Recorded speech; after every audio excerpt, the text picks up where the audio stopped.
Copyright University of Auckland, all rights reserved. The content and delivery of lectures in this course are protected by copyright. Material belonging to others may have been used in these lectures and copied by and solely for the educational purposes of the university under license. You may record the lectures for the purposes of private study or research, but you may not sell, alter, or further reproduce or distribute any part of these lectures to any other person. Failure to comply with the terms of this warning may expose you to legal action for copyright infringement by the copyright owner and/or disciplinary action by the university. Hello, good morning. Thanks for being here so early in the first lecture in the first day of the second semester. I really appreciate it that you're all here on time. So, welcome to Operations Management, Introductions to Operations and Supply Chain Management. So, my name is Timofey. I will talk about myself a little bit later. The first thing I want to do today is to introduce all the staff that is responsible for this course, that will be working with you closely. It's not only me. We will be talking to you twice a week for 12 weeks, so you will know me pretty well. But apart from me, today I want to introduce Ursula Danton. She is, officially,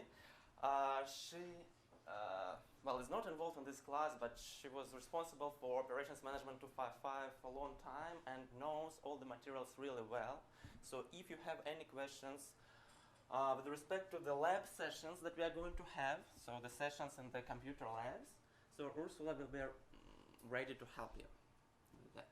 Later on I will give her floor to talk a little bit more about the course options that you may have during this semester or later on in your life.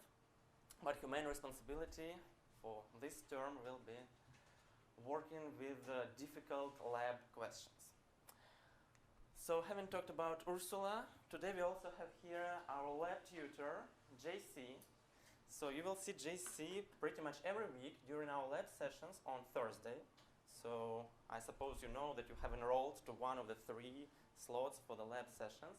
And JC is going to walk you through these lab processes. So you will solve a lot of Excel exercises, play some games with the JC, and have a lot of fun generally. So I think now I will let JC introduce himself. Just say a couple of words about yourself. Okay. Hey guys, good morning. I'm JC Xavier. I'm your tutor for this semester. I took this course about 2 years ago now, semester 3 2014. Like a lot of you guys, I major in operations management, but I also major in marketing and geography. So was the course easy for you? It was challenging. But I used Excel quite a bit at my previous job. I started working in pharmaceuticals since I was 17, so I had a nice little corporate job there for a bit. So working in Excel was.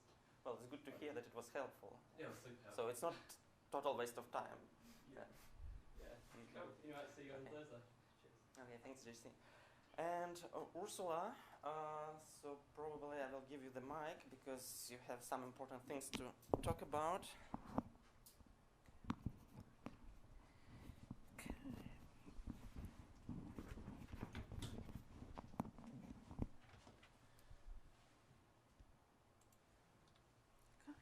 Thank you. Okay, I'm wearing a number of hats in our department, and one Timofey already introduced me with.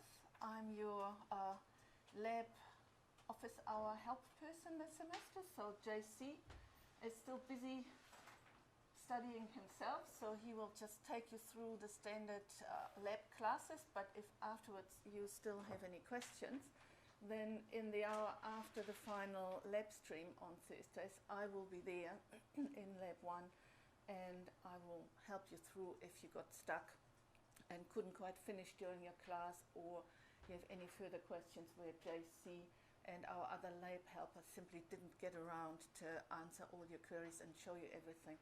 Then you can drop by and see me, and I see what I can do to re-explain, help you out. So So that's one of my functions in this course.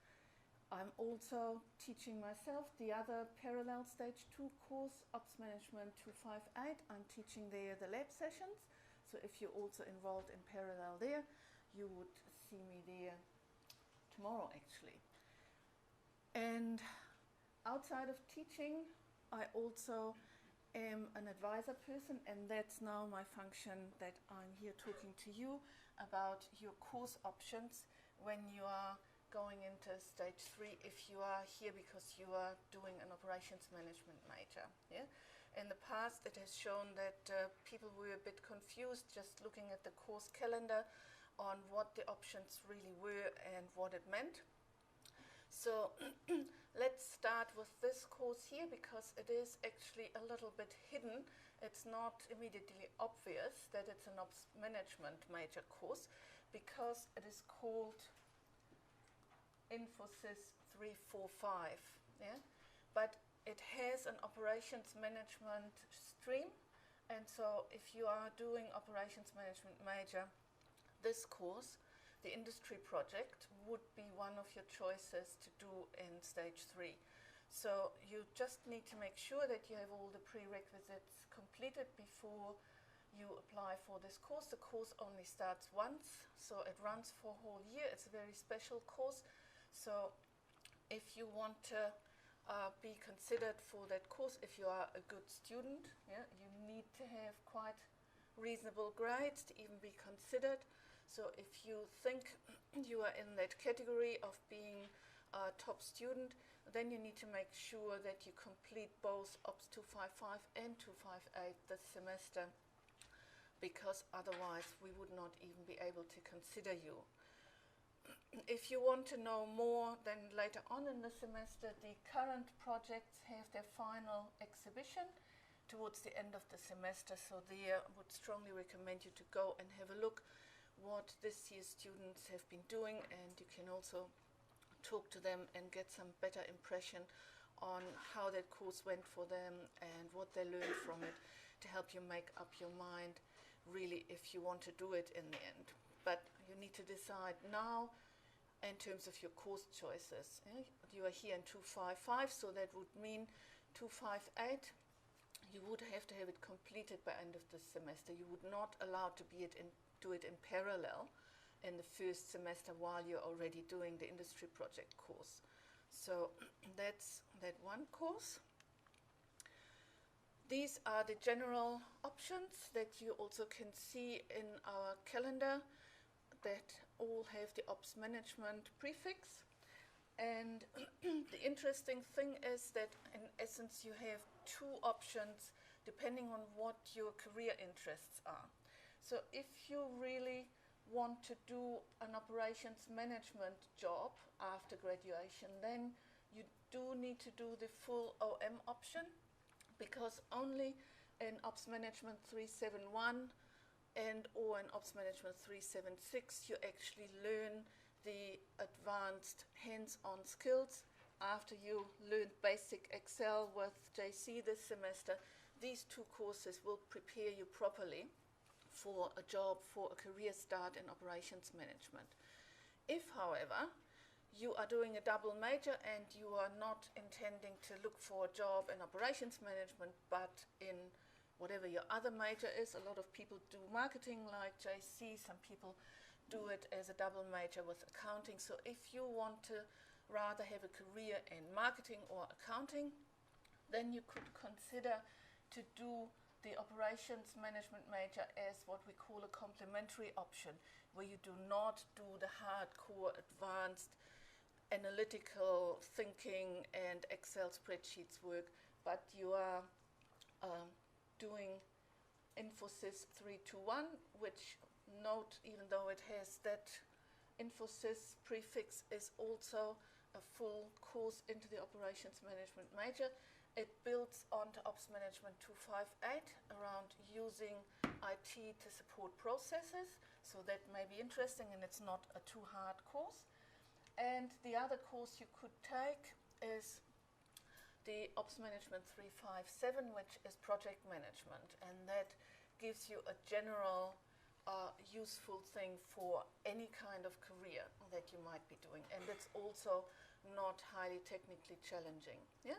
So just be aware, we had, before we started telling students about this, we had students that were quite disappointed in the end, that took the complementary option expecting to be competitive in the market for an operations management job, and never got even past the interview stage, never got considered for shortlisting or anything, because the employer said, well, we can't use you. You don't have the necessary entry-level skills for operations management jobs. Yeah? So we just want you to not be disappointed, to make the right choices for yourself. And if you have any further questions about selecting your courses, or want some advice for career, or need a reference person, that's also all part of my job. So you can then contact me, get in touch with me during the semester or during next year, and just make a time and talk to me. And my email address is there, and if you're doing an operations management major, you will sooner or later see me in Ops 258 anyway, so then you will know my email address from there. If not, just contact Timofey and he will put you on to me. Okay, and I think that's it for me. Yes. Okay, thank you very much, and I hope you have an enjoyable semester with Timofey. Thank you, Ursula. So thank you, Ursula and JC, for introducing yourself. So I suppose now you are busy, and so feel free to leave, and we will continue with our course. So as you might have noticed, I have a mic here. It means that all the lectures are recorded. The lectures and the slides I show, all of them are recorded, and you will have access to them during the semester. The only trick here is that first, the technology might not work, and for some lectures we will have either poor sound or poor video, or some other problems. It doesn't happen regularly, but say for probably one lecture during the semester is possible. The second issue here is that sometimes we are going to play certain game or simulations, and then the recordings will not be that useful. Because if we need to run around the room to construct houses or make orders for beer and all the stuff, you can listen to that afterwards, but it will not make much sense. That's why I encourage you to actually come to the lectures, to be here, to be able to solve exercises and to participate in the activities in class. If for some reason you cannot do that, the lecture recordings are always available, and you can refer to them later on after our class. So the agenda for today, now we are almost done with the introduction of the teaching staff. I will talk about myself later on a little bit. After that, I will talk about lots of administrative things, like related to the course organizations, like what textbooks, course books we are going to use, how we are going to communicate in this course, and so on. Then assessment of the course, lab sessions, and finally, in the second half of today's lecture, we will start with the operations and supply chain management itself. So I will talk about the outline of the course, so what we are going to learn. And finally, I will talk about what operations management means and how it is different from supply chain management. Because our course is about two important topics, operations and supply chain management, and we need to be able to differentiate them. Okay, so you pretty much know all the stuff now except for Sankhya. Sankhya will be the course coordinator. Here is the picture here.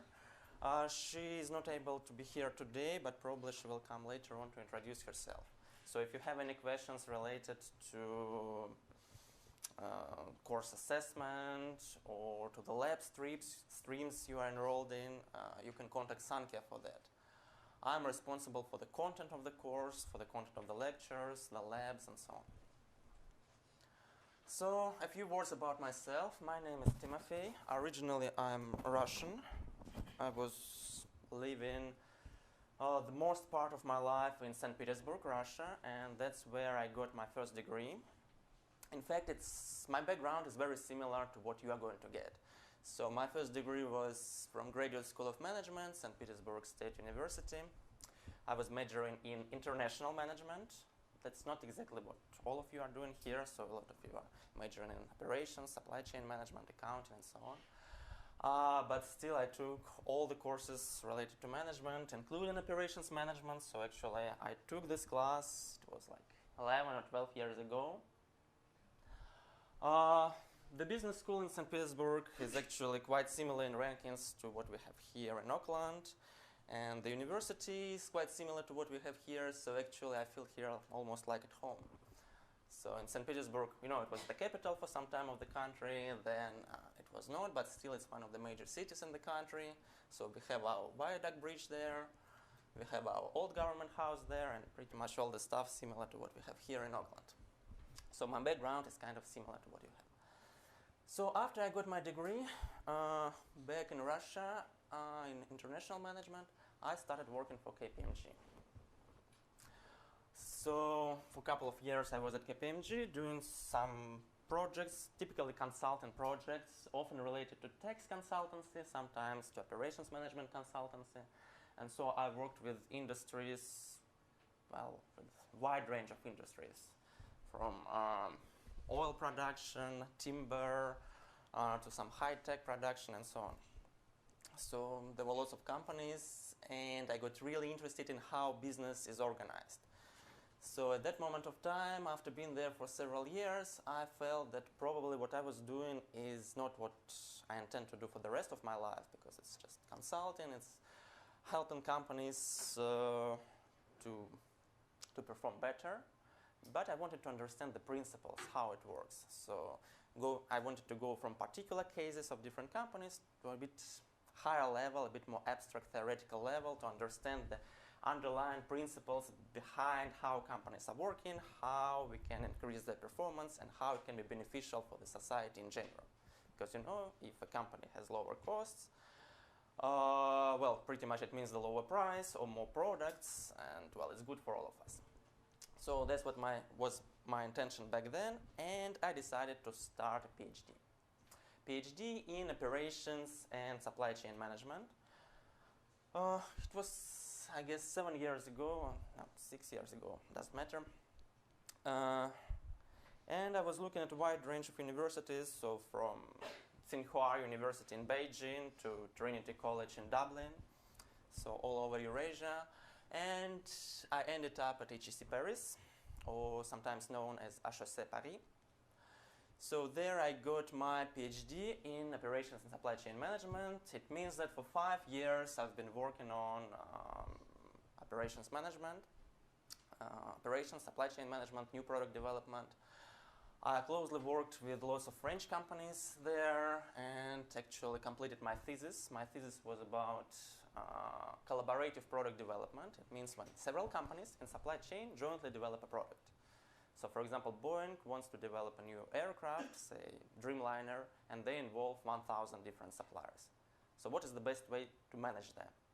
Do we need to manage them directly or create multiple tiers? So we work only with a couple of suppliers, and these first-tier suppliers are working with second-tier suppliers and so on. So that's kind of questions I was looking at, and that's what I'm doing here now. No, it's not here now. Okay, so at the University of Auckland, primarily I'm doing research in supply chain management and new product development. And also twice a day I'm teaching this course, and also I'm teaching one other class. It's 766, it's a bit more advanced, Fundamentals of Supply Chain Coordination. So I also used to teach at Paris School of Business. For some time I worked for Procter & Gamble, but that's not that important here. So I guess that's all I wanted to, that I could tell you about myself. So if you have any further questions, we can talk later on about that. For the sake of time, I cannot ask each of you about your background.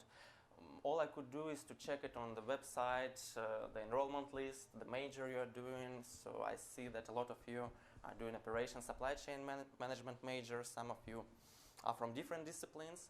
I think this course will be beneficial for you irrespective of what exactly you're doing.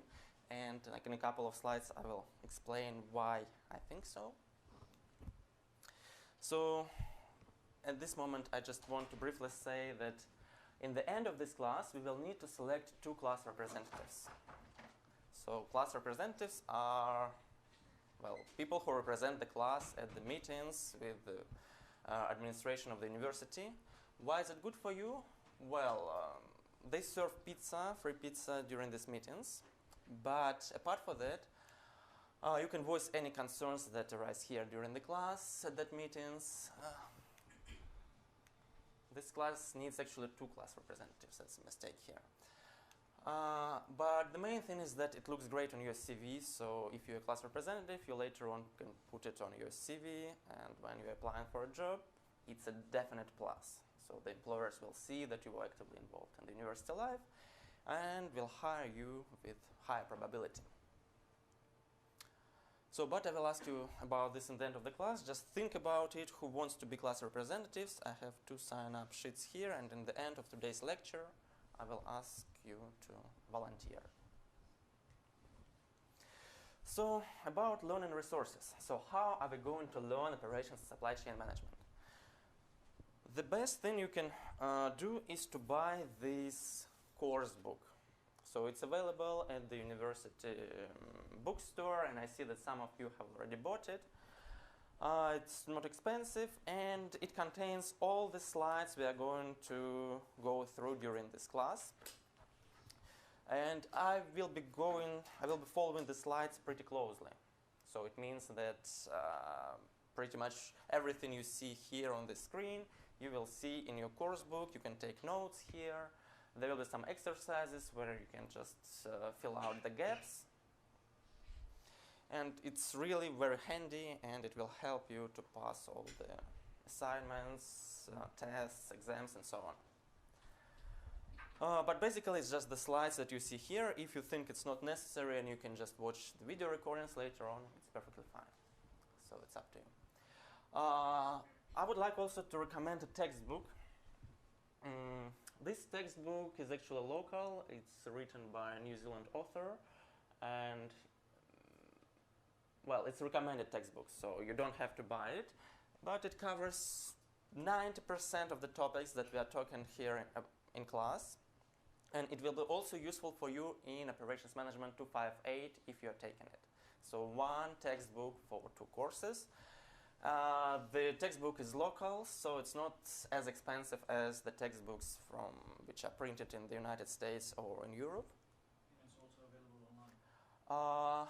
Well, I'm not sure about the online version of that. From Pearson. From Pearson, it should be. I didn't check actually. So I have a hard copy, but yeah, so check. So it's available online, so you can have an e-book. So good.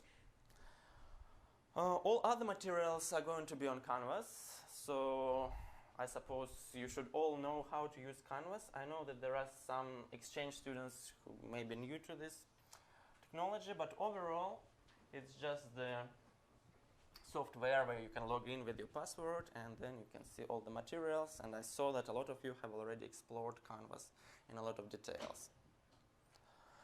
So apart from these lectures that we are going to have here and on Thursday in Clock Tower, we will have labs. So labs means just special small classes and computer labs. It will be like classes of the size of 30 students only, with JC who was here, and he will go with you through different Excel exercises and some business simulations. So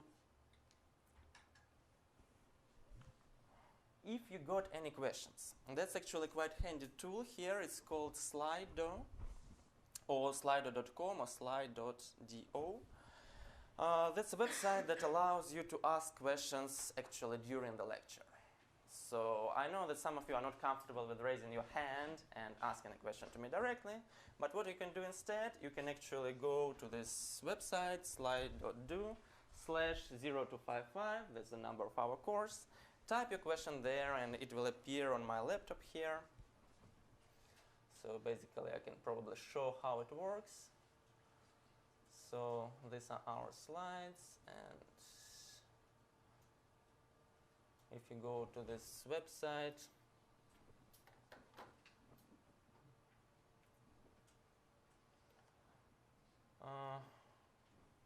just type the question there. Yeah, you can do it from your smartphone, from a tablet, from your computer, from anywhere, and it will appear right there, well, right here. You see, some questions are already here. I'm good, thanks. So generally, how we are going to work with that? So in the end of the first half of the lecture, during the break, which will happen in like 20 minutes from now, I will look through those questions, and after the break, I will answer them. Then in the end of the lecture, so if you ask a question in the second half of the lecture, in the end of the lecture, again, I will look through the questions and I will try to answer them. Sometimes I will not have time to do that. So if you ask your questions too late, really close to the end of the lecture, and then we will not have much time, then I just keep this question and I will try to address it at our next lecture. So either on Thursday or on Monday.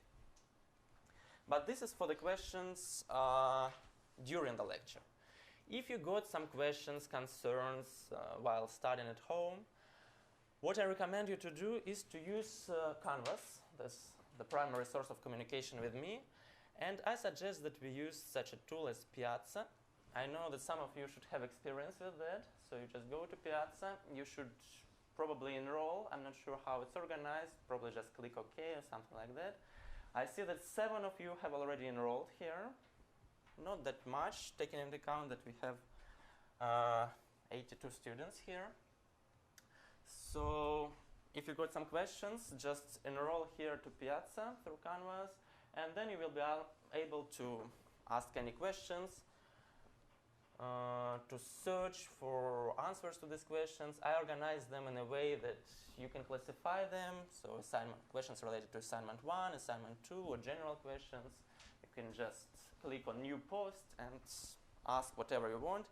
And then either me or some other fellow students or tutors or Ursula or course coordinator Sankhya will reply to your concern. Typically, I try to do it in the end of each day. Sometimes I may be busy, and in those cases, well, it can take longer. But typically, I try to be quite fast with that.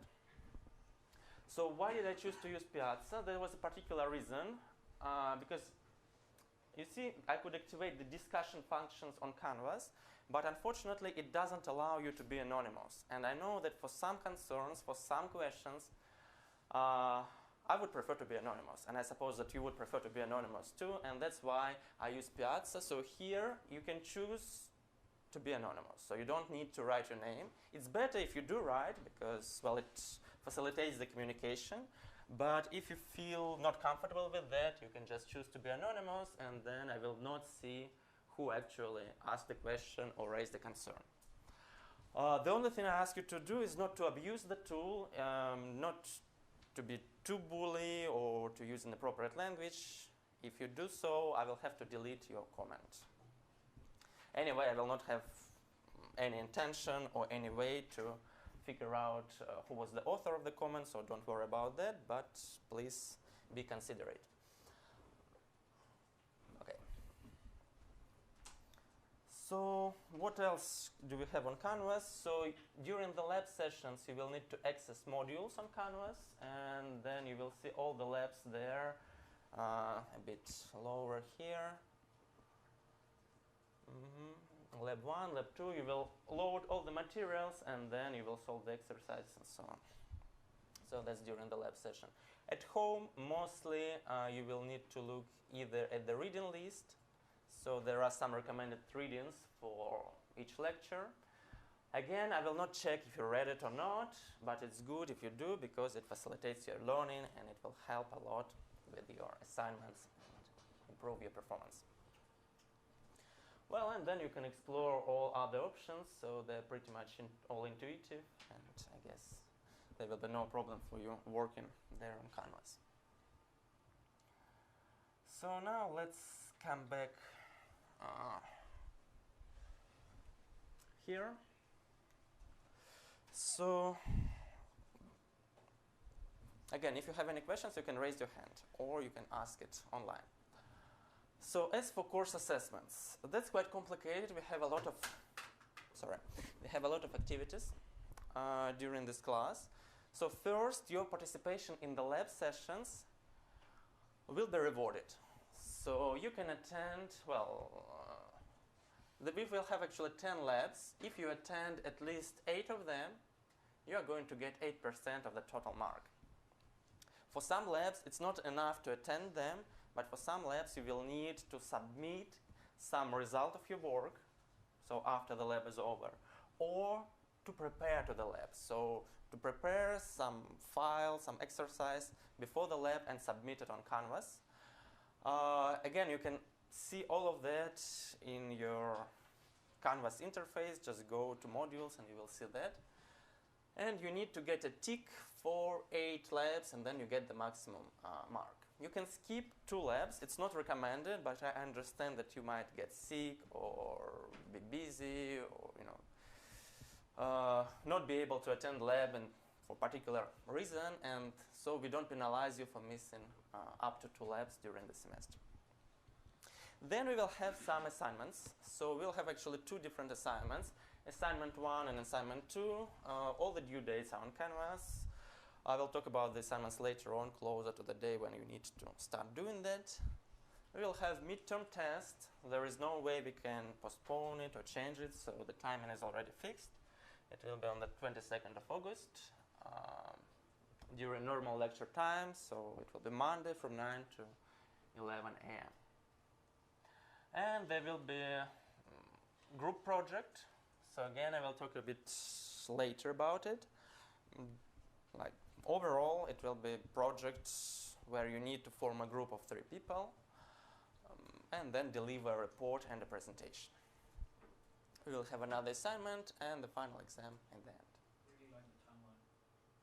Really like the due dates instead of 12 p.m. or 12 a.m. or 8 a.m. 8 a.m. So the key reason why I put here Saturday 8 a.m. everywhere. So it's not that I want you to be awake for the entire night of Friday to Saturday. The reason is that typically I set the deadlines like 11:59 p.m., say Friday evening, right? But what's the reason for me to do that? I'm not going to mark your assignments at night. So actually I put the deadline right before I'm going to start marking them. So if you submit later, well, sorry. So it's by default, I assume that you submitted, say, on Friday evening. If you are busy or you have some internet problems, you can still do it on Saturday morning, but please don't do it after 8 a.m. because I can wake up and I can start marking it, and then if you submit it later, it creates a lot of trouble for me to download it, to put it in the correct place, so it will be not automated, and please don't do that. And to encourage you not to do that, I will use some penalties, I think 10 points or something like that, but yeah, I will announce it later.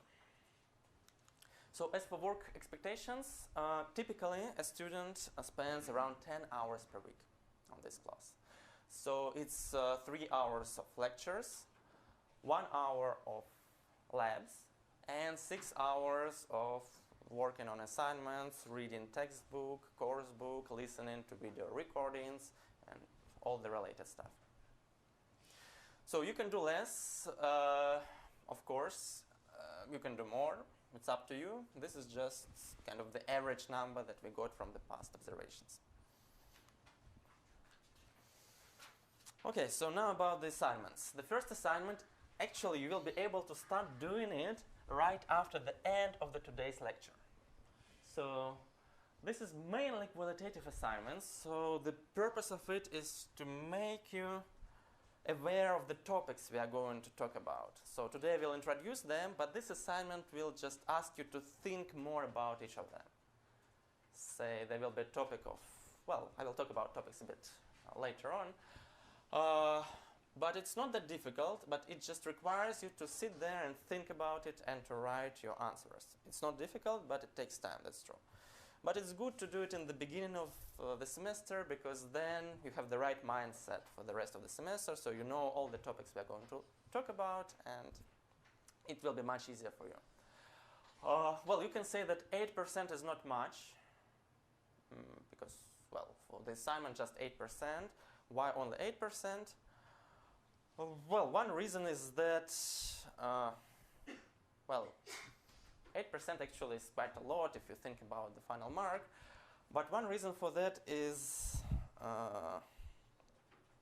Well, that in the past we got a lot of assignments when students actually copied the material from one another, and we had a lot of these issues, so we had actually to reduce the total mark here to ensure that we put more weights to the tests and the exams under the control environment.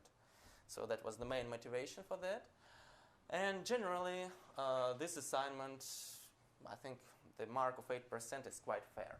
So it doesn't require too much time from your side, and we have 2 assignments overall, so 16% for the assignments. Could be not that bad.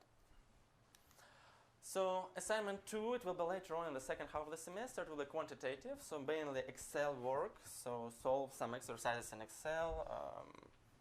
It will be easy for you when you need to do that. If I show it now to you, yeah, you will be scared most likely because it's really technical, but after we study it in class, it shouldn't be that difficult. So case study. Case study is an interesting exercise, so it will be done in a group of 3 people. And what I will ask you to do is to choose a company. It can be any company, New Zealand company, overseas company. And you will need to choose a company and a particular topic from the ones that we are going to discuss in class, and analyze this topic on the example of a particular company. So to see how the company actually implemented, for example, lean manufacturing, or for some forecasting technique. Yes, then to explain if you think that implementation was successful or not, why you think so. So it should be a report of roughly 10-15 pages, 5-minute presentation, aimed at exploration of one of operations management or supply chain management topics. So it shouldn't be difficult, so yes. Just with regards to the case study, can we just choose a service-based industry, or does it have to? It can be service-based, so yeah, operations management is about both products and services, so you can choose service.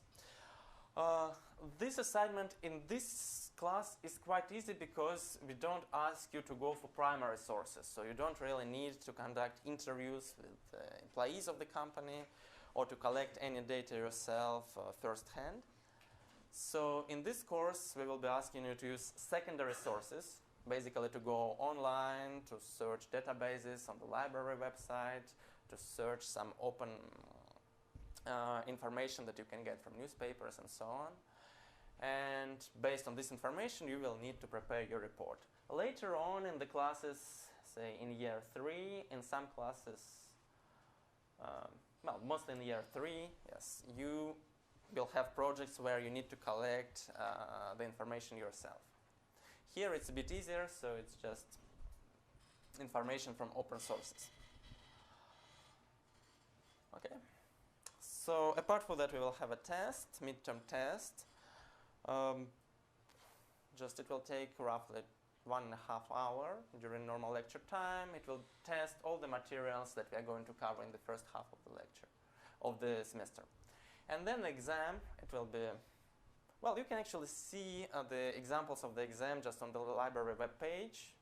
For the last 15 years or so, we have all the past exams. You can just go there and see what kind of questions we ask. 3 hours, closed book. You can use calculators. We give all the formulas. And generally, you don't need to memorize anything. So the questions are such that if you understand what the course is about, you are able to answer the questions. If you don't, well, then not. The failure rate in this class is different from year to year. I guess in the past semester it was around 10%, so it means that 90% of students actually passed the course. So, and some of them were really successful in doing so. So overall the course is not that difficult. So the exam will contain both quantitative, qualitative parts. So you will need a calculator for that, but you know, that's quite clear. So for the midterm test, we will have a practice test on Canvas, so you can solve it. We'll probably have a tutorial where I go through the questions. So again, it should be manageable. All the past exams are available online. So what exactly I'm going to assess? So I'm going to assess the skills that employers are looking in our graduates. So every year the university is asking the employers what exactly you are looking for when hiring a person from University of Auckland. And based on what they answer, we choose what to teach. So it's quite fair. So typically, the top answer that we see is critical and creative thinking. So, well, there is a very broad definition of what it is, critical and creative thinking. What we are going to do here is that I will give you the exercises, the assignments, questions in the midterm test and the final exam, which are not exactly the same as we solved in class. So each question will be somewhat different. It will make you think more, think how to apply the concepts that you know to solve a particular problem. So that's how we intend to improve the critical and creative ability, thinking ability. Then we are going to simulate some business environments. So we will actually construct houses, we will actually play a beer game, when we will simulate a beer supply chain. And during these games, you will need to be creative and critical to how the existing supply chain is organized. So hopefully it will help with this item here.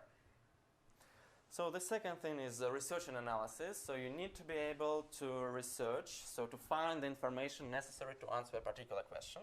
To do that, we will have the first assignment. To develop this skill, we will have the first assignment, which is based on some qualitative material. So you will need to search some information and then to answer the questions based on that. Case study report, the same thing. So you will need to search for that information that you need, analyze it, and then prepare the report. Communication skills. So to develop communication skills, we will have a presentation of the report, 5-minute presentation. And then during lab sessions, very often, JC will ask you to present something. So you will know what you are going to present a week before the presentation. So you just need to probably read a short case study or to solve some short exercise and then present the logic how you did that or present the content of a case study. So that's needed to develop your communication skills. And finally, personal development. So, well, here I hope to teach you the right values. And, well, you need to develop all the personal skills you have, not only about your attitude to life, but general ability to think, your mathematical rigor, and so on. To do that, I made the course in such a way that we start from some easy things, and then gradually we are going to more and more difficult concepts, which hopefully will result in the development of all of us. Okay, so that's what I'm going to develop, to try to develop in me, in you, and to try to assess. Well, as for lab sessions, so that's what you're going to have with the JC, and there will be actually not only JC but several other tutors which are going to help JC conducting the sessions. They will be held on Thursday, so you need to check in which exact lab stream you enrolled, because there are 3 of them. So you should attend your own lab session, because the number of seats are limited. Sometimes we can have a situation that students want to swap lab streams. That's possible. If you want to do that, you need to contact the course coordinator, who is Sanke. But the general rule is that you need to go to your own lab stream. If you go to different lab session, then it's very likely there will be no seat for you available. And unfortunately, you will have to miss the lab in this case. Well, and the general advice is don't skip the preparation work. For most of the labs, of course not for the first one, but for most of the labs, we will have some preparation work that you need to submit on Canvas before the lab. So the lab is on Thursday. It means that by the end of Wednesday, you need to submit some short exercise. It's not very difficult, so typically you would spend probably 30 minutes, sometimes 1 hour to prepare that, sometimes even less. Sometimes you don't have to do anything. Okay, so the general approach of this course will be active learning, because what we discovered, no, it's not what we discovered, it's what the other researchers discovered, and we found this research. So that actually a person learns around 10% of what we read, 20% of what we hear. So just by attending the lecture, you learn only 20% of the materials, and that's not much I can do here. I can repeat things over and over again, but it's very hard to go beyond this 20%. But people learn 70% of what they say themselves. That's why we have all these presentations and this kind of activities. And people remember 90% of what they actually do. And for this reason, we have business games when you have to be part of a supply chain or operations management process. And actually, well, for these reasons, we have the assignments. So 2 assignments, midterm test, final exam. Because when you do something, when you solve a particular problem yourself, you remember 90% of the materials of all the related information. So that's really a lot, and that's what we try to encourage. The side effect of this approach that we actually try to make you do things is that sometimes I will ask you to do something before we learn it. So we didn't, for example, we will not learn the supply chain management until week 10, but in week 9 I will ask you to make decisions in the supply chain. So you don't know how it works, but I will ask you to do it right away. It will not be comfortable because you don't know how to do that. But in the end, it's for your own benefit. It will help you learn better in this way. So that's not very standard approach, actually. And for a long time, the universities were not doing these things. So they were doing the opposite. So first there were lectures, they were explaining everything, and then there was some practice. But this way it didn't really work well. And the recent research shows that we need to invert the things. So first you do something that you don't know much about, and then I explain how it should be done. So it's not always comfortable, but it's more useful. So please do the assignments, and this can be frustrating. That's what I said. Another thing is academic integrity, and no need to read it. You can read it later on, and actually in all the lecture recordings, it will be the first slide always. It's not me who put it, it's put there automatically. The main idea here is please do not cheat.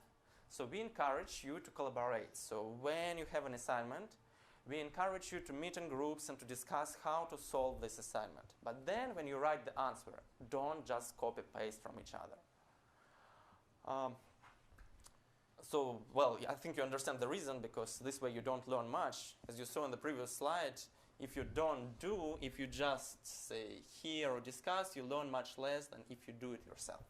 So after you discuss it with your colleagues, with your friends, then just write the answer yourself. Do not copy-paste it. First of all, we have Turnitin. It will detect it automatically if you do so, and we will have to invalidate your submission, and there will be some other consequences. For the first time, it will be just a warning, but then, if you repeat doing that, there will be some consequences.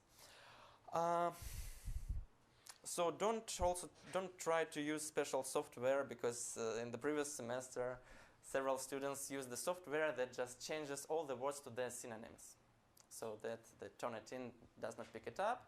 Well, it doesn't really work, because we're all humans and we read your assignments, so we easily detect it. So there is no way you can actually do it this way. And again, that's for your own benefit. So you attend this course, you want to learn, so learn. Don't try to actually just get the mark. It will not help you in any way in the long term. So I guess that's all from administrative point of view. There is not much more I want to talk about in terms of course organization. So from this moment, I think I will start talking about the content of the course, about what operations management is, about how it relates to other topics. And right now I will talk about why it is important to learn operations management. So you know there is accounting, information systems, marketing, human resources, finances. And we are learning here operations management. So why operations management? Why not something else? And that's a good question. I will answer it actually in 5 minutes, because now it's time for a break. So now let's get back to what we are going to learn. So as for the questions you asked, there is nothing abusive, so I guess I can show that. Let's see. So the popular question is, we have lecture recording, right? Yes, that's right. I will upload them, well, as soon as I get them. So I will get them probably in the end of today. Then I will need to edit them a little bit, so to cut the break, to cut the beginning, the ending, maybe something else. And then probably tomorrow you will get the lecture. Most of the lectures will be uploaded on aucklandinsights.com, but you can access it through Canvas anyway. So you go to Canvas, click on the link, and you will get it. So I guess that's all what we have for now. So operations management. So operations management is just one of the functions of any company. So it's impossible to think about a company which doesn't have operations management. And especially in the era when more and more stuff is done online, so when the companies may not have physical stores. Well, in this era, operations and supply chain management especially is becoming the crucial thing. So there is no company that doesn't need to supply or to sell their products. So supply chains are inherent characteristics of any company. Operations management is again the same thing. We will see what operations means, but it means just the transformation process. So there are some inputs, something done with those inputs, and then there are some outputs. We will talk about it in a moment. So, but generally, what is operation? So for example, I get students who don't know what operations management is. So that's the input. Then I explain what operations management is. That's the transformation process.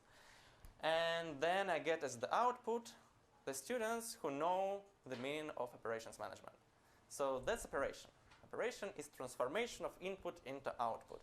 As you see, it should not be physical transformation. So I could make a paper plane from this class representative sign-up sheet. It would be physical transformation. But in case of students, so when I transform students unaware of operations management to students aware of operations management, that's again operation, but that's a service operation. So what we need to know now is that it's one of the functions. There are multiple functions in the company, and operations is one of them. Let's see how important it is. So operations is about transformation. So it's about some typically physical transformation or some service operation as well.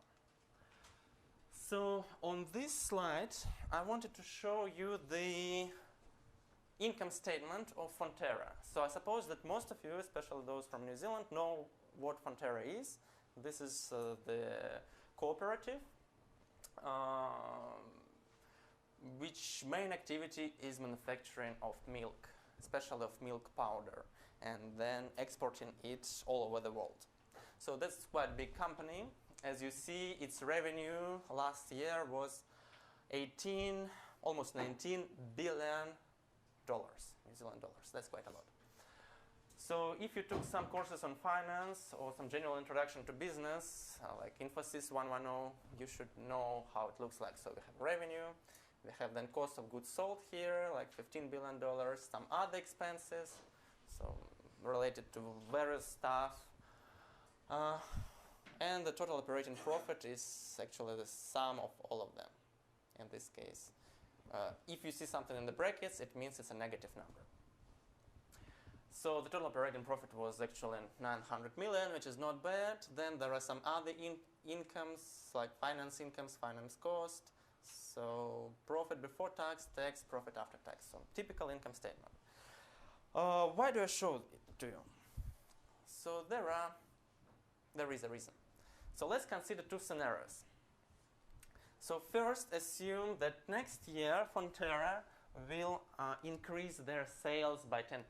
So they hired a marketing consultant that helped them enter new markets and sell 10% of their products more, which is huge. Typically, a company doesn't grow 10% per year. Well, it depends on what kind of company, but in such an industry as milk production, 10% would be huge. But assume it happened. So how will the income statement change? So if nothing else changed, but only the sales increased by 10%. Well, let's just see. So the revenue will go up by 10%. So 18 billion, and now it's 1 billion, 0.8. So sales went up, cost of goods sold. You sell more goods, so the cost will increase also by 10%, which is fair, right? So plus 10% of this number. Nothing else changes, so we assume 0 here. So total operating profit will increase by 300 million. So if Fonterra hired an marketing consultant, which would explain them, who would explain them how to increase the sales by 10%, they would get $300 million more. But now assume the opposite. Assume that instead of hiring the marketing consultant, Fonterra decided to hire an operations management consultant. And operations management is about transformation of inputs into outputs, so it's about costs. It's about the cost of holding inventory, the cost of buying products, of selling products, of transporting products, and so on. And so say the operations management consultant came to Fonterra and explained them how to reduce the operations cost by 10%. Which just sounds very symmetric, right? Increase sales by 10% or decrease cost by 10%. But let's see what impact it has on the company's profit. So sales do not change, so the revenue will be the same. So change is 0. What about cost of goods sold? So we are decreasing them by 10% because either we implement the optimal inventory management policy, or we restructure the supply chain, or do both, which results in the decrease of costs. So the cost will decrease by 10%. They will decrease by 10% of the original number. Nothing else changes, so 0 here. And so the total change in operating profit is plus $1.5 billion. That's why operations management consultants are so much more expensive than anyone else. So if you decide to be a consultant in operations management, you will actually earn lots of money, because if you change costs, it directly affects the profit. If you change sales, well, it changes the profit, but very indirectly, because it has direct relation to cost, and so the overall benefit is much lower. The purpose of this example here is to show how important is operations management. That any change in operations management cost is really crucial to company's operation. And there are lots of ways how we can decrease those costs. I guess around 10 years ago, I was working for Procter & Gamble. It was back in time when I was still a university student. And they hired me for one of their projects. It was related to inventory management. And I was surprised that actually their inventory management policy was not optimal. So in such a large company, international company, with more than 100 years of history, they didn't really know how to implement inventory management properly. And by just changing the timing of the orders, like the timing when they place their orders to the suppliers, and the quantity that they order from their suppliers, we could decrease the cost by 2% right away. But you know, for the company that has dozens of billions of $1 million of profit, of revenue, so decreasing the cost by 2% is a lot. It's millions of dollars. And we could do it just overnight by just looking at the spreadsheet with the information about the inventory policy. And before that, I have already taken the course in operations management, so I knew what the optimal inventory management policy looks like. And then I could tell them, hey, you're doing not optimally, so that's how you can do that. And then they got more money. So it was super easy. And if in such a big company there is a potential to actually gain such huge advantage in terms of profits, well, of course, in a lot of low-level companies, even medium-sized businesses, you can't do that easily. And so once you join a company or you start running your own company, you will get a huge advantage because you just be better than the competitors who don't know how to do this stuff. Okay, that's about the importance of operations management. And one more interesting thing. So that was the income statement, but I also got the balance sheet of the same company, Fonterra. So balance sheet, it reflects all the assets and liabilities of the company. Here I'm looking at the asset side, so all the assets that they got, like intangible assets, investment, even livestock, which means basically cows, I suppose, in their case, and all the stuff. So we got it here. So what is operations management responsible for? In operations management, we will be talking about capacity of a company, about investments in facilities like factories, equipment and so on. So property, plant, and equipment. That's what operations management is responsible for. And just look at the number. It's $6 billion of assets invested in property, plant, and equipment. That's huge. The total non-current assets, so kind of short-term assets, long-term assets that are not very, that it's difficult to sell or buy them and so on. So it's just 12 billion. So actually 50% of non-current assets are property, plant, and equipment. That is the direct responsibility of operations management. So if we are talking about, say, marketing, it would be mostly about intangible assets like brand, reputation as well. So it's only $3 billion, so much less. About finance, so if you are doing major in finance, here investments of Fonterra in bonds, stocks, and so on is just $1 billion. So you see that operations management is actually working with much larger sums of money than other functions of business in a company. But that's not all. So this one non-current assets. In the lower half here we have the current assets, which is more short-term assets, which has higher turnover.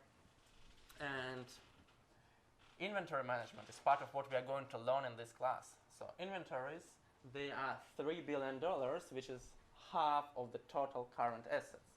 And overall, 3 plus 6, it's 9, so it's roughly 50% of the total assets of the company.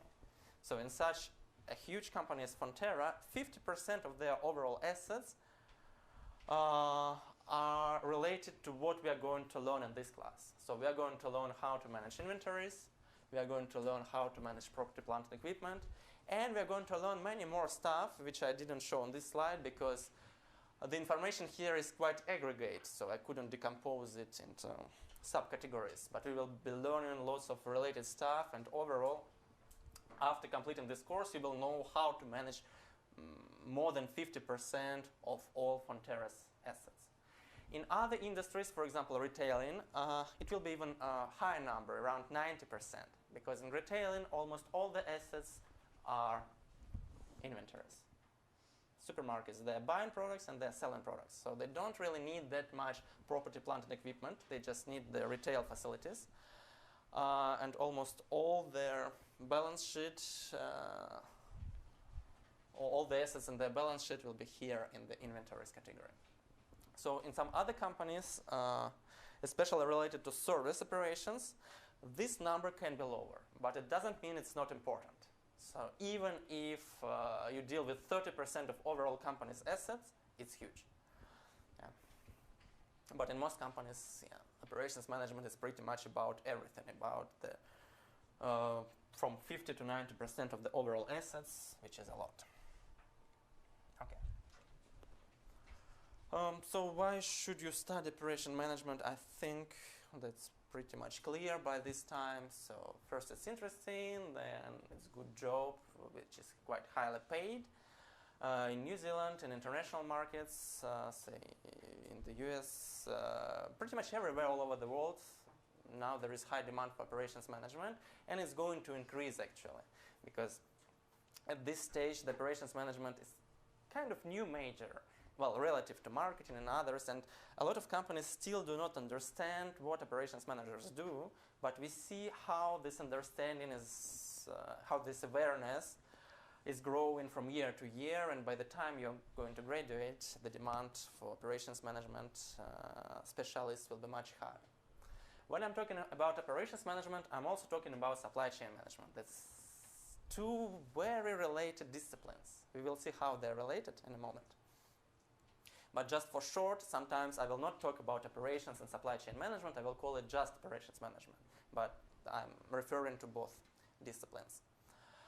So starting your own business, well, which is quite clear, yeah, it's a company, but also you can pursue an academic career if you want. For example, after having some experience in business, well, I decided to go to a more theoretical level because I was really interested in some general principles in how operations management works and how business world works, and I wanted to contribute with some new theories, with some new approaches, and to facilitate the business environment all over the world, which I'm still in progress of doing that. It's not that I did much by this moment of time, but my research is ongoing, and hopefully I can deliver some of its results here during this class, during these lectures. Well, as for your career opportunities, this is a slide just about the typical positions that operations and supply chain managers get in business. You see that like wide range, like from planner, analysts to managers, material managers, inventory management managers, or project managers. Wide range of industries. So we have students who work in banks, airlines. Well, pretty much here you see all the statistics that we got. So you can work pretty much anywhere. I cannot think about a company which would not need an operations or supply chain manager. So actually I can put just everything here. Probably later on in this class I will invite some students who took this class several years ago and now are working somewhere. So you saw JC already, but JC is still a student himself. But we have lots of students who are actually working now, and they will be able to share their experiences with you. As for career prospects, here you can see the general plan, how it works. So you start as an entry-level position. I mean, if you don't start your own business, but you just get hired at a job. So some entry-level positions, then you go to managers, global managers, and finally CEO and COO. A very interesting piece of statistics is here. 3/4 of Fortune 100 CEOs come from operations. So Fortune 100 is the ranking, basically, of which contains 100 largest companies in the world. Well, you can get access to it online. That's probably the major ranking that you can find. Almost all people in business world refer to that. And if you look at the 100 largest companies in the world, you will see that in 75% of them, so it means in 75 out of 100, their CEOs started here as the entry-level position in operations management. So basically it means that if you want to rule a company, to govern a company at one moment of your life, you will get much more chances to do so if you start from operations management. Although it's not a rule, of course, and still 25% of the leaders of the global company, they worked as like in marketing, in finance, in accounting, and so on. So we also did some search about what employers in New Zealand, at what skills employers in New Zealand are looking at. And if you just ask every employer, so you will end up that if they want to hire an operations manager, they looked at the skills of operations management, which is kind of weird. It's not really clear what they meant. Probably a lot of companies didn't really know what operations management is, and so they said that when looking for operations manager, we expecting him to be good at operations management. Okay. Then Microsoft Office. Well, typically the companies refer to Excel, to Microsoft Excel, because a lot of companies are using this software for a lot of applications, like making forecasts, planning their capacity, production, and so on. Some companies are switching to more sophisticated software like SAP or some other stuff, but the basic principles are still the same. So what we are going to learn in this class, it's basically all about spreadsheet software, so how to solve different problems in programs similar to Microsoft Word or Excel. But you will be able to use pretty much any software later on in your life after you learn these skills. So why I'm talking about Microsoft Excel? Well, because 99% of the companies, well, it's not the statistics, I don't know exactly, but all the companies with which I worked, they use Microsoft Excel. So I suppose that's the majority. That's why we are learning Microsoft Excel. Of course, there are lots of other products with similar functionality, like OpenOffice, some other products. I don't remember how it's called for Mac users, doesn't matter. But still, the main principles are the same, so we are learning it on the example of Microsoft Excel, because that's the most popular software. You can use it in any other software with similar functionality. If you don't have access to Microsoft Excel, that's not a problem because all the computers at the university, at the labs, they are equipped with the Microsoft Office package, and you can do it from there. Okay. So I think I've talked a lot about why the course is important.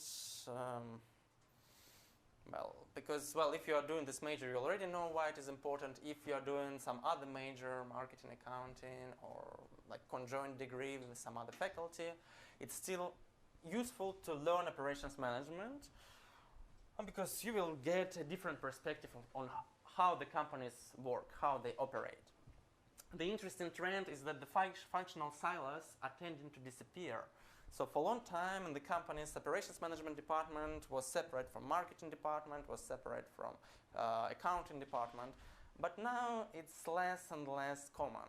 So very often the companies deploy very flat organizational structures when all people actually communicating together. So when developing, say, a plan for a new product introduction, then all the representatives of all the departments need to be involved. So operations managers need to work closely with marketing managers or human resources managers and so on.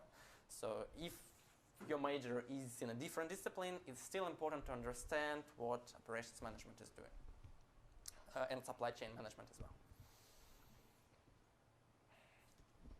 So what are we going to cover in this course? So we are going to get a deeper understanding of operations management. So basically, we will learn the vocabulary of what it is, how it works, some useful terminology. Then the key concept will be different trade-offs. So trade-off means that you cannot be good at everything at the same time. So in order to achieve, say, low cost, you need to probably sacrifice the quality and so on. So all these trade-offs we are going to talk about.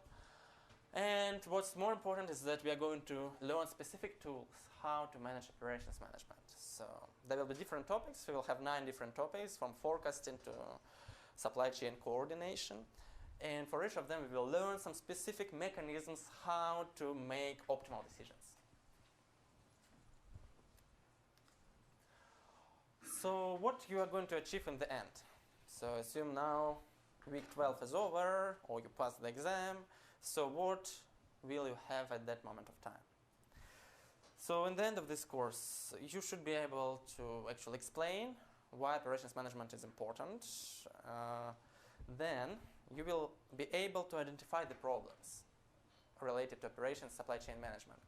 So you just come to a particular company as a marketing manager, operations manager, doesn't matter. You look at how it operates, and you should be able to identify that the problem areas, that there are some opportunities that actually you can improve, at which you can improve the performance of the company. So you should be able to spot those areas and to know how to improve the performance of a company in a particular areas of their business. So to do that, you should be able to link some theoretical concepts that we learn here in the lectures with some practical skills, which you're going to get both in the lectures and in the labs. And finally, of course, you should be able to construct some models to have some technical knowledge how to solve the problem. So not only say that there is a problem and we should solve it, but you should be able to solve it yourself. Even if in the business world, in real situation, you might delegate it to somewhere, but in this class we are learning actually how to solve particular problems. So we will be actually finding the optimal, say, planning schedules when you have, say, manufacturing facilities in several cities and distribution centers in the other cities. So what is the optimal way to deliver products from manufacturing facilities to distribution centers?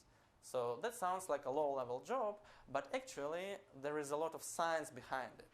And you need to know how to do that most efficiently, because typically people will not be able to solve it without prior education. Okay, so well, that's what we are going to develop in the course. So we will be actually working with some mathematics. It's quite basic. So I suppose that most of you should know, like, say, what probability distribution means. right? How to find a standard deviation of probability distribution of a random variable, say, and so on. If you don't, I will try to explain it, but I will not have much time for that, so I will ask you to learn it on your own, because we are going to use random variables and its properties quite a lot. Because this world is random, there is nothing deterministic. At least that's what the scientists say for the last 80 years or so, right, after Heisenberg discovered these principles of uncertainty. And actually it affects operations management as well, so all our decisions, they don't lead to deterministic outcomes. There is always variability. And, well, we will have to learn how to work with it. So we have already talked briefly about the fact that our course is not only about manufacturing. Because typically people, when come to operations management, they think that it's all about physical products, about buying some inputs, physical inputs, physically doing something with that, and then selling it. Not always. So, of course, a lot is about manufacturing, and originally operations management was derived from manufacturing perspective. Actually, when I took operations management class, it was called industrial management. So even the name was different back then because, well, people thought it's all about manufacturing, about heavy industries. Not exactly. So it can be also about services. In this particular class, we will talk about both applications, manufacturing and services. There will be probably a bit more weighting towards, towards manufacturing, but still I will try to give examples from both types of processes, from both manufacturing and services. And by the way, very often the customers will buy not only a product, but also a service. Pretty much everything. Say, when you're buying a laptop, are you buying only a laptop? Not really. You're buying a laptop and a warranty, say 3 months or 1 year warranty. So that's actually a product and a service. The service of repairing or fixing your laptop if something gets wrong. So the company should actually deliver this bundle of product and service and needs to be able to manage 2 types of processes. One process is manufacturing the laptop. That's manufacturing type. And the other process is fixing your laptop, so actually taking your laptop back when you bring it to some place, right? Then delivering it back to the manufacturing facility, fixing it or replacing it with a new one and delivering it back to you, which is largely a service process. It's about serving a customer when customer arrives with a particular problem. So pretty much all the business, well, a lot of businesses nowadays, they're dealing with the bundles of products and services rather than with pure products or pure services. Well, there is some basic information. I think it's common sense. So I will not ask about it in the exam or anywhere. It's just common sense about the difference between services and products. So if you talk about intangibility, that services are typically intangible, right? It's something that you do, but you cannot touch it. Tangibility means that you can touch it. And products, well, you can physically touch them, they physically exist, so that's the difference. Yeah. Well, then there are differences in how customers participate in the creation of service or product, so directly in service and indirectly in product. Perishability, services cannot be stored typically, so you cannot make haircuts in advance. You can make haircut only when a customer arrives to a barber shop or to a hairdresser salon. With products, typically they can be stored.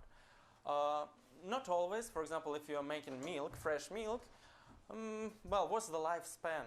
Like 1 week or so, right? After then it will perish. So sometimes products are also perishable, but for some time it's possible to store them. Service is created and consumed simultaneously, products not.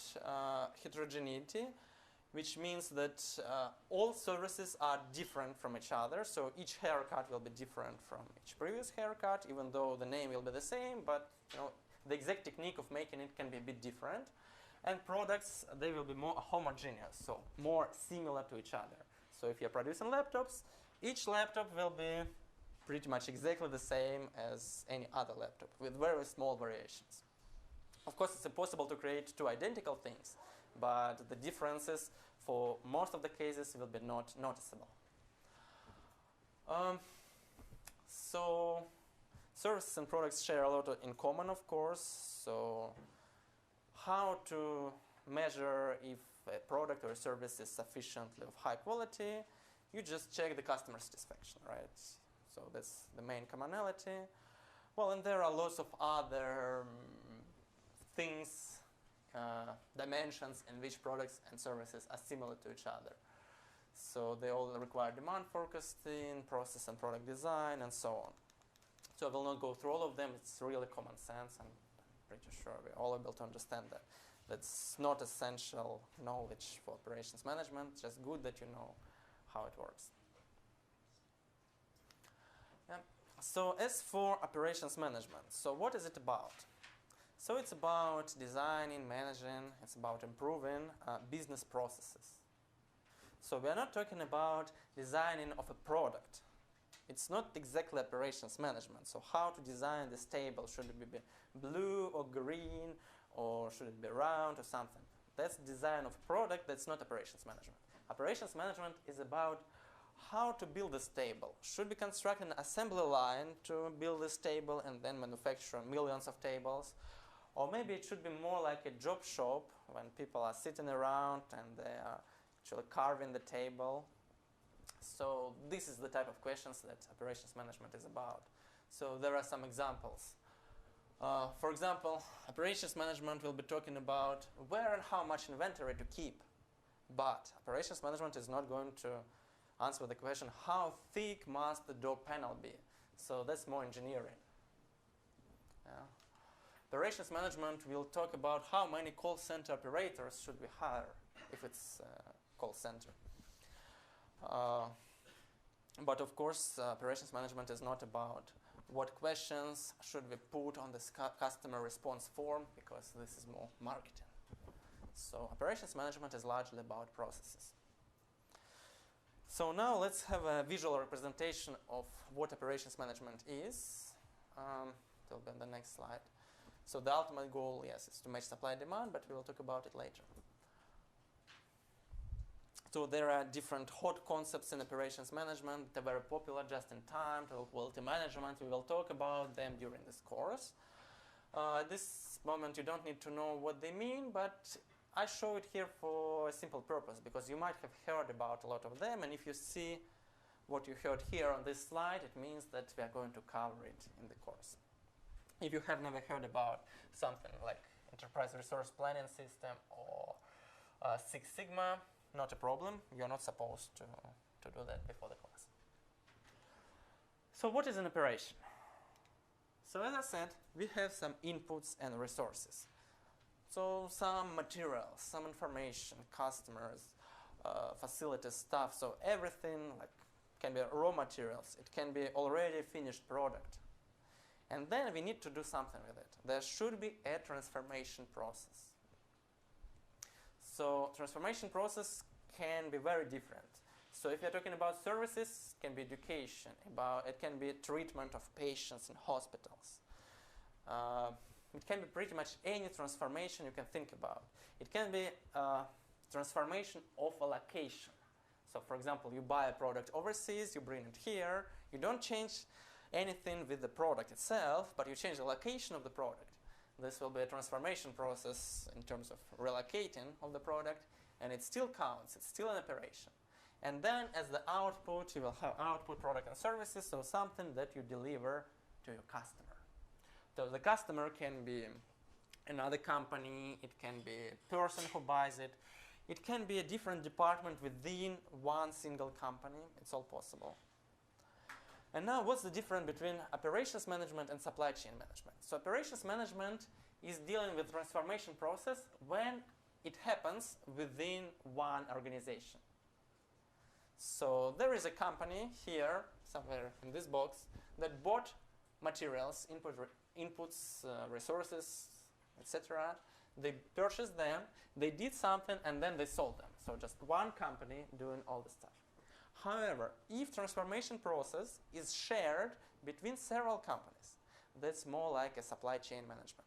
So when there are several decision makers on how to deliver the transformation process. That will be about supply chain management. Say this course. Well, typically everything is happening on the premises of University of Auckland. I'm the staff member of the University of Auckland, so it looks like operations management. However, not exactly. So if we think about Canvas, right? It's the product developed outside of University of Auckland, supplied by a separate company that sold this product to University of Auckland, and they decide basically how to make the communication between you and me through Canvas. So for example, this company thought that if a student asks a question, there must be a name of a student who asked questions. So they disabled the option for the students to be anonymous. That's not the decision of University of Auckland, that was a decision of Canvas company that did the program, the software in such a way. Then we were not satisfied with it, well personally I was not satisfied with it, and that's why I found a different supplier, which is Piazza, which is the third company, which is not affiliated with Canvas officially, or with the University of Auckland. And so now you can ask questions through Piazza, through Canvas actually, and Piazza, so that you can remain anonymous if you wish to be anonymous. So you see, because there are different decision makers involved in the transformation process, there are a lot more complications.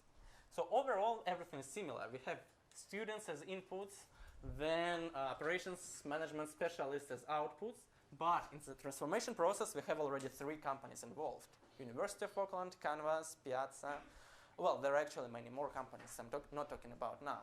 So that's actually more like a supply chain management. And there are lots of problems. So imagine now I designed all the course to be there on Canvas. So I uploaded all the materials, different videos, put all the links. So it's a lot of job. And imagine that Canvas decides to increase their fee, say, 10 times. Well, this will be hugely unexpected, but probably the university will not have much to do but to agree with that, at least for the next half a year or maybe a year, because it's impossible to switch from that supplier to another supplier immediately. And if the university doesn't want to deteriorate the quality of the education, they will have to agree to that. So that's an example of so-called hold-up problem, when the buyer becomes dependent on the supplier. And we will be talking about that in the supply chain management. We'll be talking how to overcome these problems, why they occur, and so on. So that's the main difference between operations and supply chain management. So operations management, one company is responsible for the transformation process, and supply chain management is when multiple companies are here. So the course is built in such a way that first we'll be talking about purely operations management because it is easier. It is easier to talk about situation when there is only one decision maker, when there is only one company deciding all about inputs, all about outputs, and all about transformation. So we start with operations management, with pure operations management. Later on, when we learn the basic principles of operations management, we will go to supply chain management, because a lot of principles will be still the same, but it's more complicated. It's just done on a different level of sophistication, and so we postpone supply chain management to the second half of our course. Okay, so let's have a look about, or have a look on some examples of operations management. So, what kind of transformations can they be? So, assume we are looking at a company in white goods manufacturing. So white goods is like washing machine, dishwasher, fridge, and so on, right? Inputs. So what are the inputs for such a company? It will be all the material inputs like steel, plastic parts for white goods. So say it's Fisher & Paykel. Think about a particular company. So they took it as the input. Then they get some resources. So difference between inputs and resources here. So inputs is something that is changed in the process. So steel, plastic, and parts, they're going to change. And resources is something that helps to change the inputs. So tools, equipment, workers, they are actually remain in physically the same state before and after the transformation process. So transformation process itself is manufacturing of the whiteware. Yeah, and well, this is pretty easy, right? And then the output will be the products. I say here high quality products. It's not exactly the case because no matter how good your process is, defects are possible and some products will be of low quality. That's still an output of the process. It's not a desirable output. And here on the slide I put just a desirable output, just high quality products. But of course, it's not always the case. So one more example. Actually, I will have 3 examples now so that just you see different industries and understand the difference between inputs, resources, and outputs. From methodological perspective, sometimes it can be important because it helps you structure your approach to operations management. So when you get hired by a company and you need to look at a particular process, for example, if you take, say, the course Information Systems 345, Ursula was talking about it, it's a project management course. Typically, you will look about a particular transformation process of a particular company, and the first thing you will need to do is to identify these elements. So say you are working with airline. System is airline. So what are going to be the inputs? So inputs is something that is changed or consumed in the process. So typically the inputs will be fuel, snacks. Also passenger can be an input because you actually change the passenger, you relocate it from point A to point B. So that's the inputs. The resources, all the equipment that the airline has. Transformation process, well, it's just moving the passengers, well, and the equipment actually as well, some of the equipment. So, and the output is the delivery of a passenger to a new destination. Pretty easy, right? And this is a purely service operations, right? There is nothing manufactured by the airline. They just take passengers and transport them. So another example, the third example, it's a newspaper publisher, so a company that prints newspapers. Well, creates newspapers and then probably prints it. So the input here will be the news. So that's something that you get from the real world. Then your journalist somehow transform it, and as the output you will get probably some output like informed readers or some ready news to be read by your readers. So resources here, all the journalists, all the equipment necessary to read or to print your newspaper. So the transformation process will be gathering all the sources, these raw news events, and presenting them on paper. And the output will be your newspaper, and also depending on how you look at it, it can be the informed subscribers. All right, so that's the ultimate output that you want to get. So now let's have a look at several more examples. I don't have the answer on this slide, so it's more like a question to you. So pet food production, what will be the inputs and resources in this case? Just any ideas?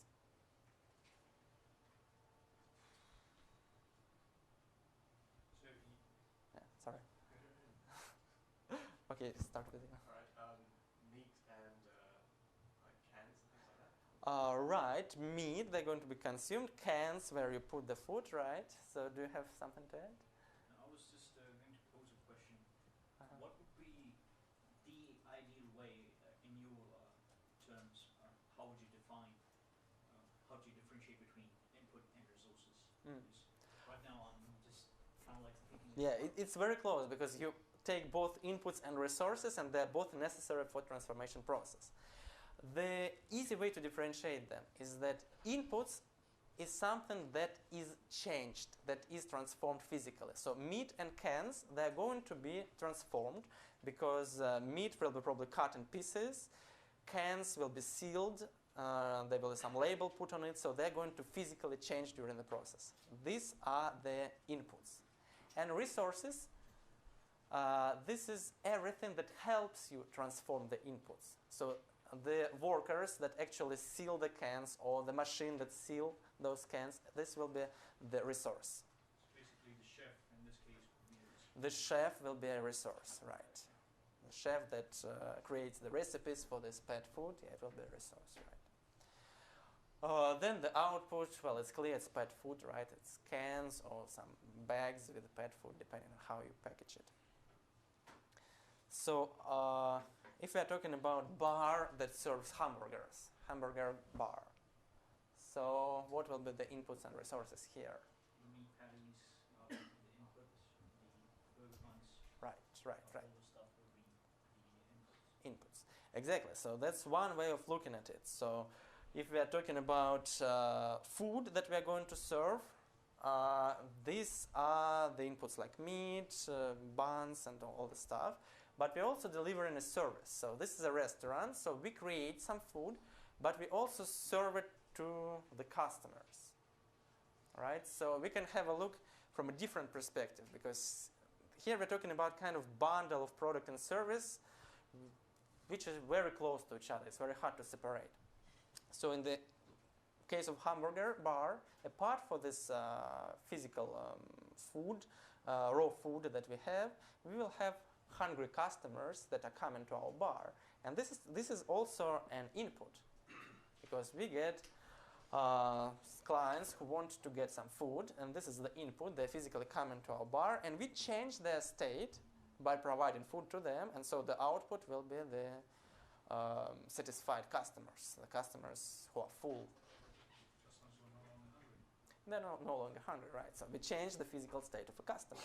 So we have two types of inputs and two types of outputs. As for resources, these are all the facilities. So the bar itself, the bar stools, tables, like everything that is inside. So the equipment, the personnel, right, the chef. The interiors, like how the location is set up to accommodate for the, what do you call it? The layout, yes, it's also, well, the layout itself is not a resource probably.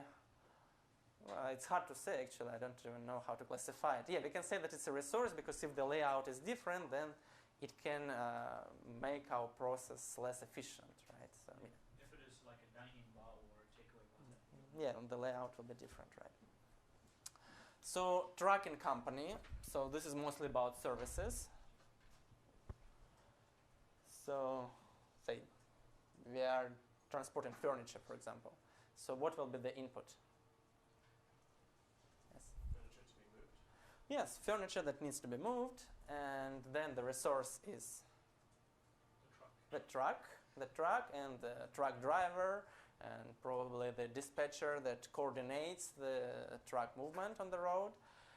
And the output is The delivery of the the same furniture but delivered at the destination, right?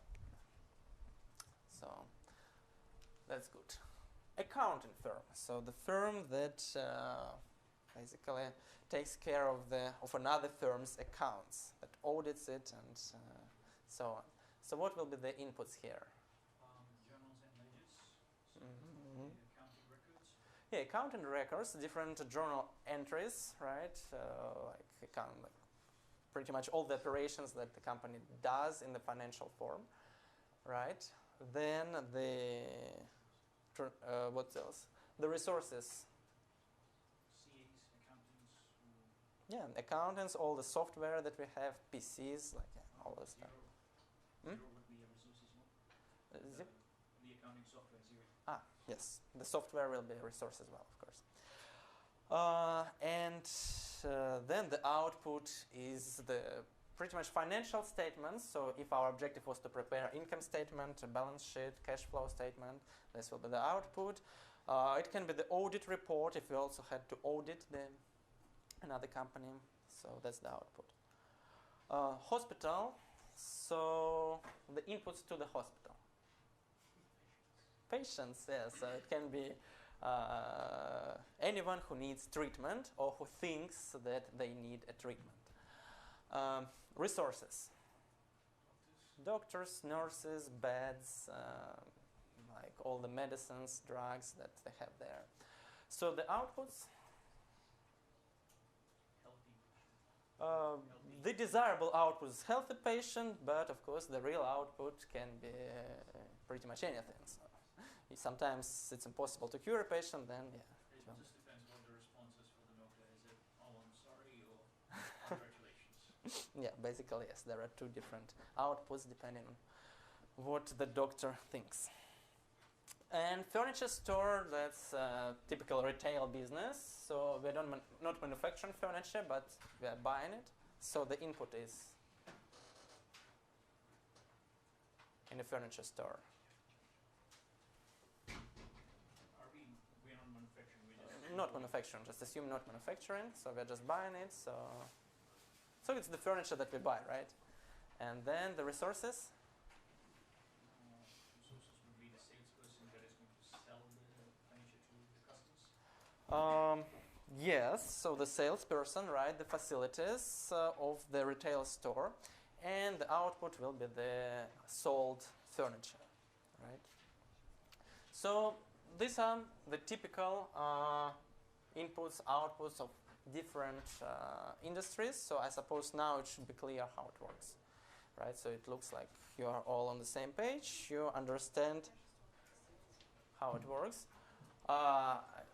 You are starting to peg, but I think we still have like 3 or 4 minutes more. Yeah, okay.